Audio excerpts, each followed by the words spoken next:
This is Frank Islam, Chairman and CEO of FY Investment Group and your host of DC Night Show, where we interview leading voices from business, politics, peace builders, poetry that impact you, the viewer. Today, our guest is Dr. Zulfiqar Kazmi. So, Zulfiqar, the audience, tell the audience who do not know much about you, they probably do know a little bit about you, I'm sure they know a lot more than I do, is a little bit about who you are, your background, and what you believe in it. I was born and raised in a very academic city of Pakistan. Karachi? That is Sialkot. Sialkot, yes. You know, the poet of peace, Allama Iqbal was born there. Allama. Definitely, this city's philosophy and this city's, contribution always fascinate to me, and I was born there. I was elected president of the Students' Union in that city. Then I founded, I believe that was the first youth organization in Pakistan. That's a federal youth organization in Pakistan. And we were working with the youth because they had the several problems at the time, because after Soviet Union, when happened politically, it was really a very tough time for our region at the time. And Kalashnikov culture and heroin culture and this kind of culture was prevailing in the country. So this organization, was working very hard. And then I joined the University of Punjab, and then you came consecutively I won best debaters title in Punjab University. We contributed something in Pakistan. Then when I came here, there was a couple of things which I want to mention here, that what I did here. Number one, that was the first event at the Capitol Hill. My organization at the time, I was working with the China America Foundation.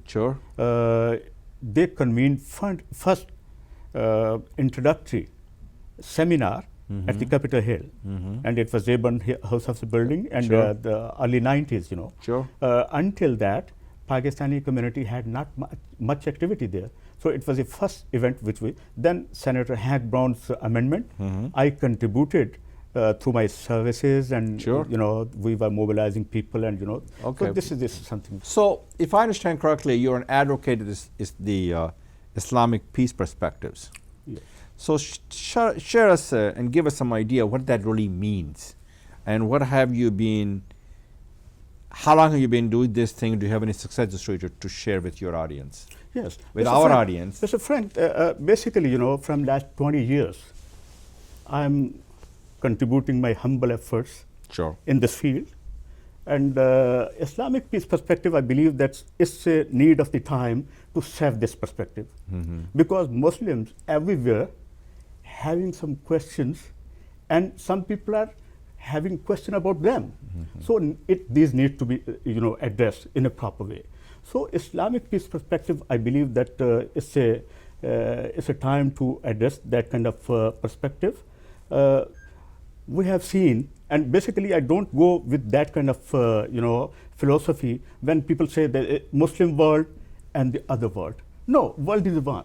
It's one world, and we have to live collectively, have to share our dreams, our efforts, and everything, So we breathe the same air and live in the same planet. Yes. So explain to me, what does the Islamic faith teach you about peace? Every religion, I believe, that teach about peace. Peace and justice. Yes, peace and justice, equality, fair play, and justice. Yes. These are the three fundamentals, I believe, that every religion teach about. And Islam is no exception to the rule. It has a very specific role, even. And what is that? Yes, it's a very large, because a reason, according to our Muslim belief, we think that it's a last commandment. So this is when we say last commandment, then it means it is addressing the question which people are raising in the world, in all about all subjects, about all issues. So this is, I believe, that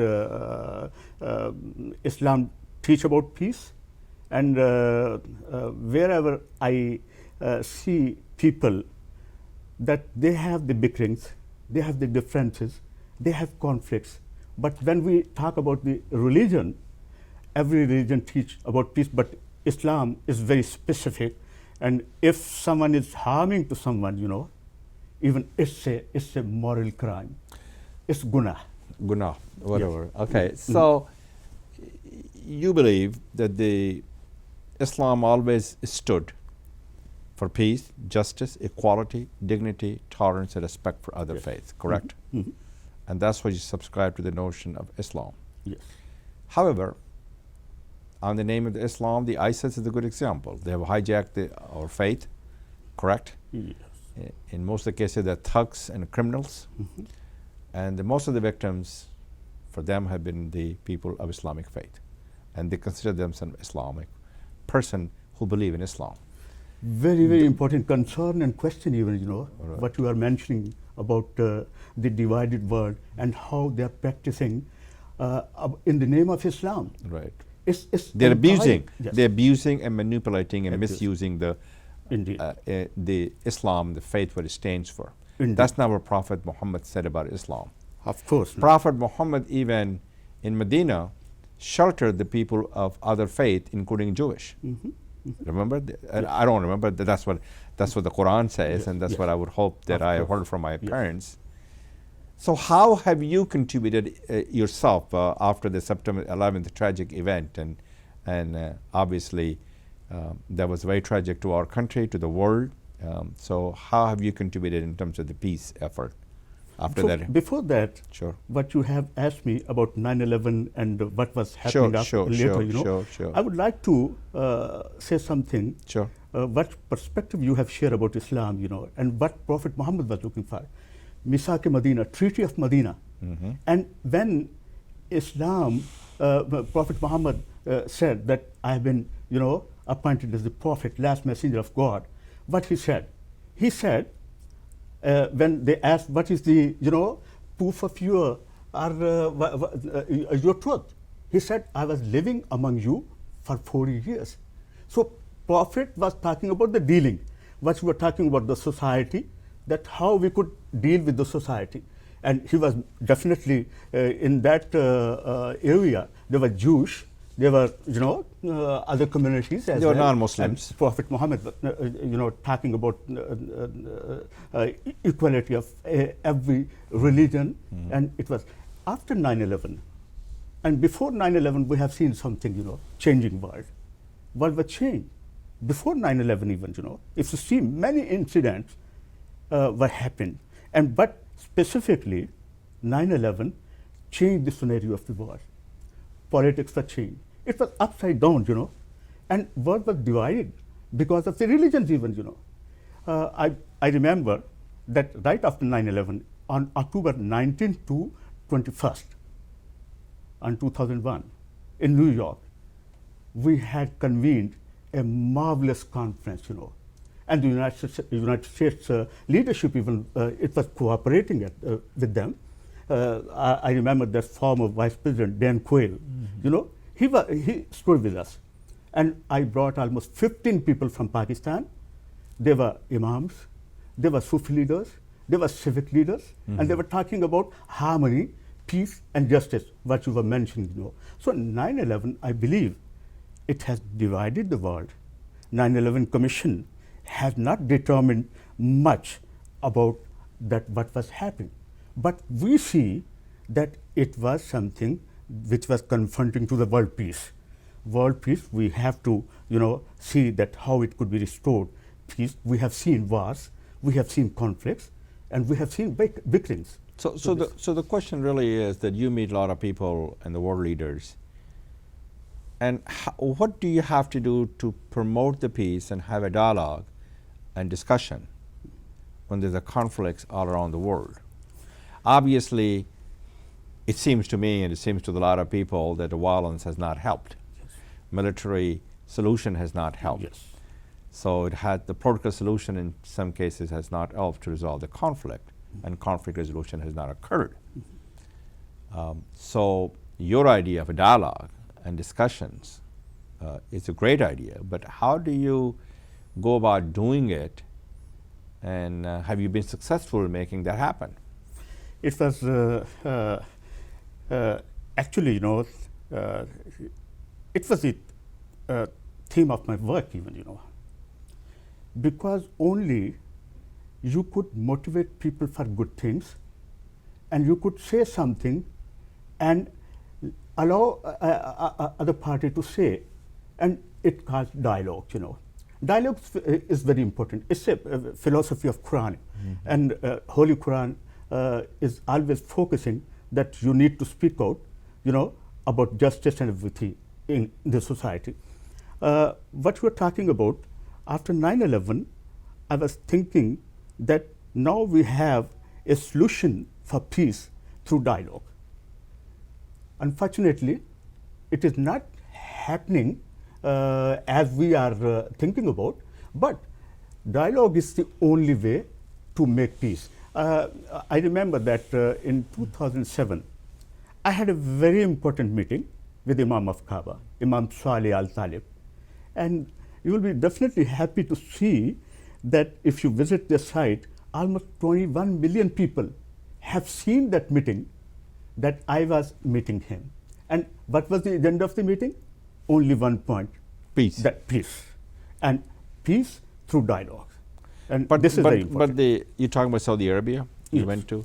Obviously, they have not been very productive and influential and effective in getting the peace on the agenda. They just bombed Yemen. They continue to do so. They do not like Shia Yes. in Iran, so as a Yes. result, they did not like the U.S.-Iran nuclear deal. There's no democracy there. There's no freedom there.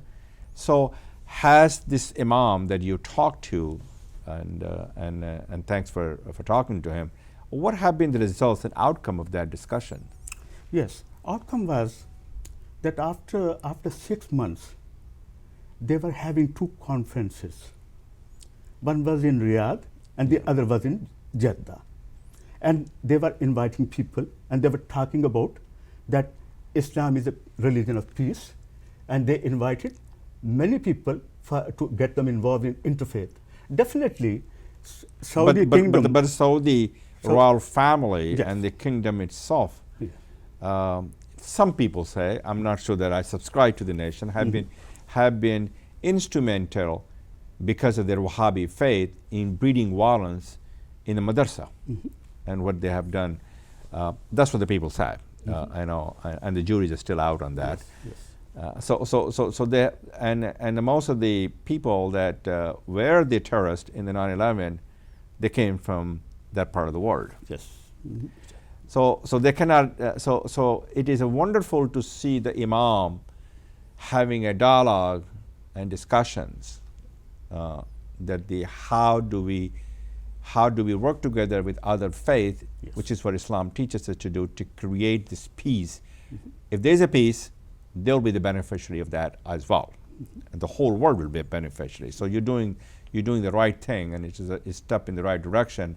I would hope that the government of Saudi Arabia embraces it proudly and truly, that we are in this together to promote peace, and that's what Islam says so.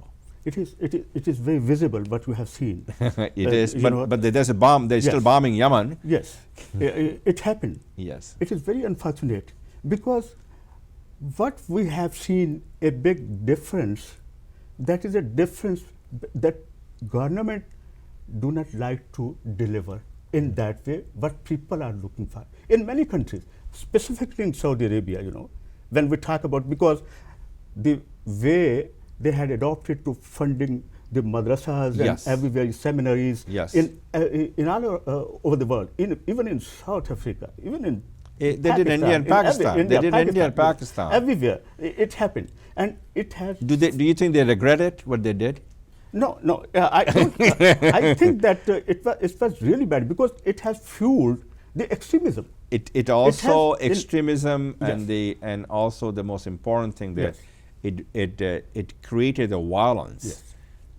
And when the violence breeds, it does breed. They could spend that money on education, Yes. on health, on Muslim welfare. I There's so am many with you things that- 100,000%. So I would hope that Imam understood Yes. Then I had another meeting that was on February 2015.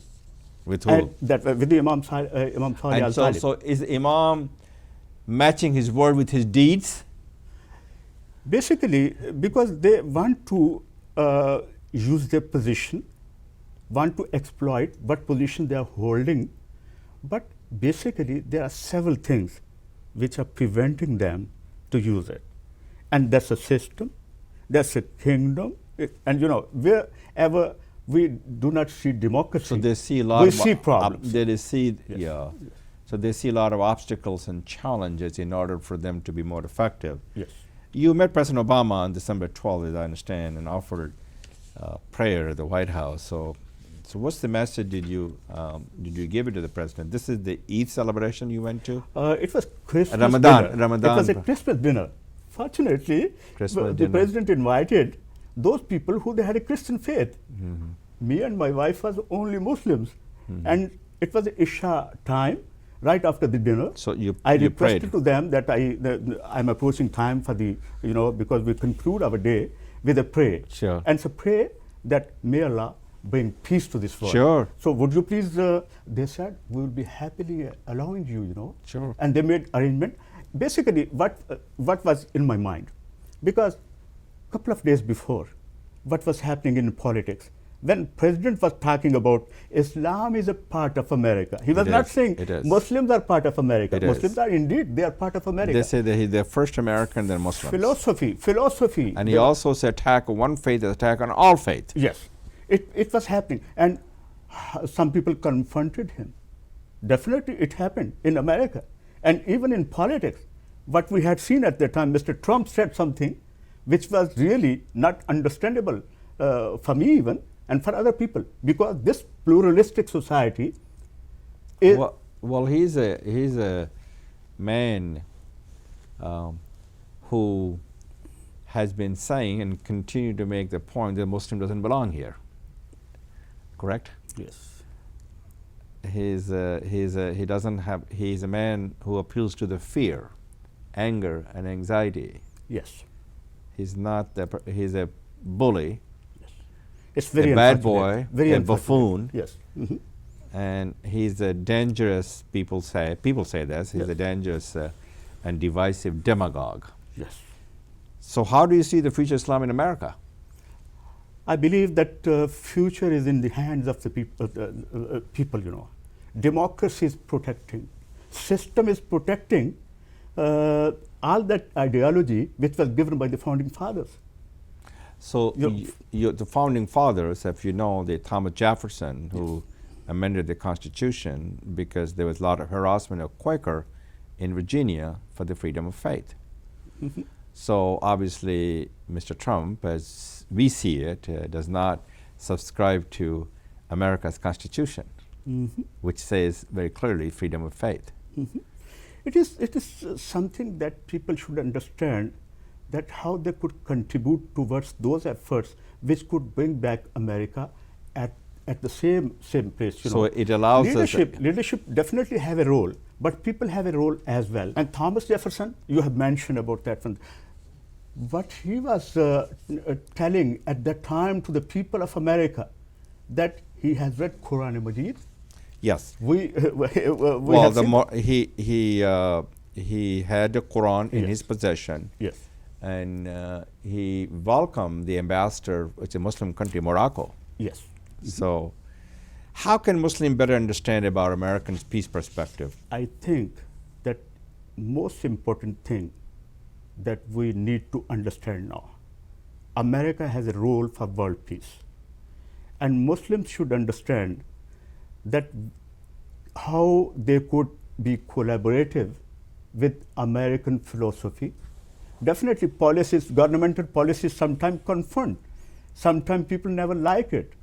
But they should understand what is the role of America. American role is very much defined in my opinion. It is based on just two things. They want to see equality and justice. Equality and justice is a fundamental of Islam as well. So Muslims So you're saying there's a lot of values yes. and strengthen qualities of America's idealism Yes. that matches with what Islam believes in it. Indeed. Yes. So, as I understand, you're from Pakistan, Yes, please. right?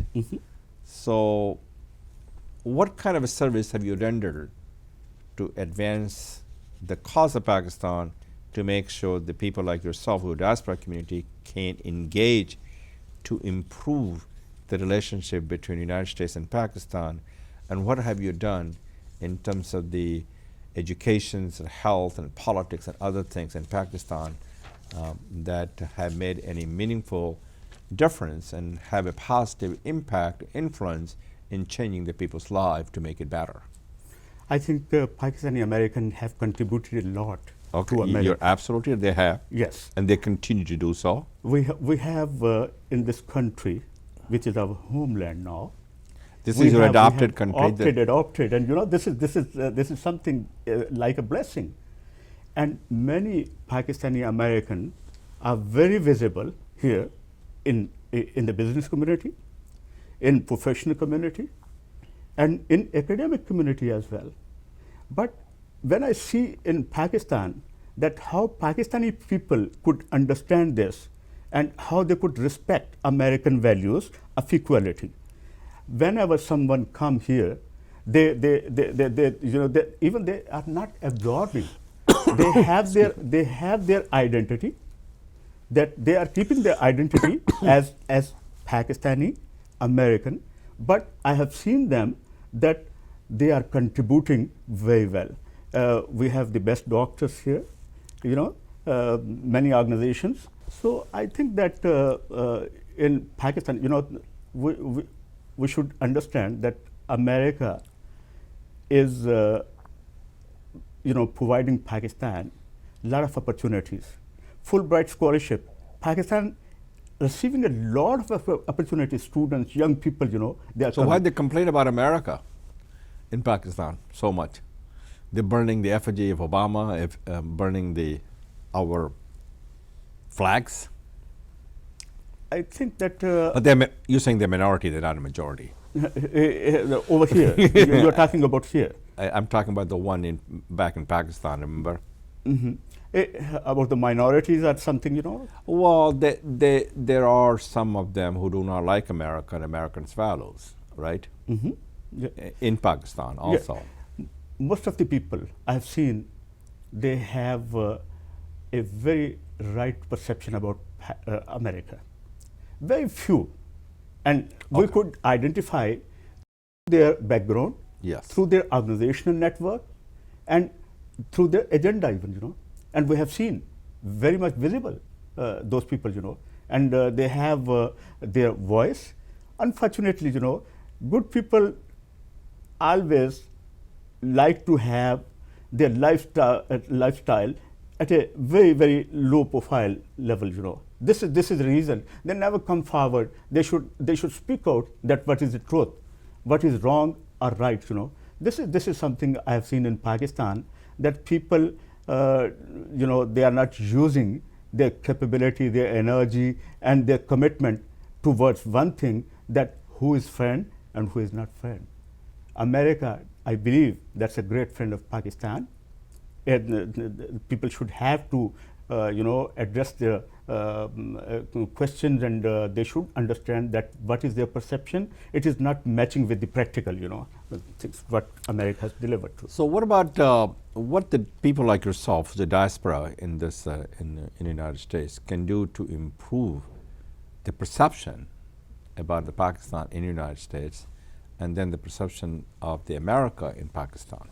I think there's a people-to-people contact. People-to-people connection, engagement is very important. Very essential. I have seen that many programs have been designed by the United States Department of State. Yes. But it could be more beneficial. They should ask some people in Pakistan what are the right organizations. Their way of selecting the people. Sometimes I have seen that it is something very important that America should see. And I think they could improve their judgment, that how they could bring people here, who they are the right people. Students have a great potential, you know. They should offer more, I believe, scholarships, They should bring more, even in the people who they have literature, art and culture. Art and could culture. Contribute a lot. Art and culture transcends all boundary. Yes. It does not understand any kind of a boundary. So bring them together with art and culture will be an important engagement with people to people. Yes, it is very important, and I have seen that they have focused much on religious people. Yes. Definitely, it is helping somewhere, but not much. So they should understand that how they could improve their services to Pakistan. So Zulfiqar, do you see, the couple of minutes that we have left, a brighter horizon for peace building and conflict resolution, and your idea to justice and peace and equality that needs to be promoted and propagated all over the world through the Islamic faith and through what we are? And do you see also an improved relationship with the Pakistan and United States, and even Pakistan to India, which is also an important aspect? Shed some light on it. Mm-hmm. I think that peace is the hope of all ages. Peace of hope. Yes. Peace is the mother of all men. Yes. And we need to bring those tools in our society which could help to improve a peace level in our country. So we what need are the tools? Education. Education, yes. And I believe that understanding people well. And so having that kind of and the other thing that we need to respect the religions even, and minorities should be respected everywhere. I've seen something in Pakistan that people have not much appreciation for Pakistani government to protect the minorities. They have not done a good job. And it is intolerance and the protection, freedom of faith is also on the rise in India. Yes. Unfortunately, that is the case, and I hope they understand that India has long succeeded because of being inclusive and open society, and they are in this together. And when today you're the victim, tomorrow somebody else will be the victim, and when that happens, it will tear apart the harmonious fabric of a nation. So thank you very much for coming here. I appreciate the time. I really appreciate you. Yeah, and this is Frank Islam wishing you a great week, and thank you for watching.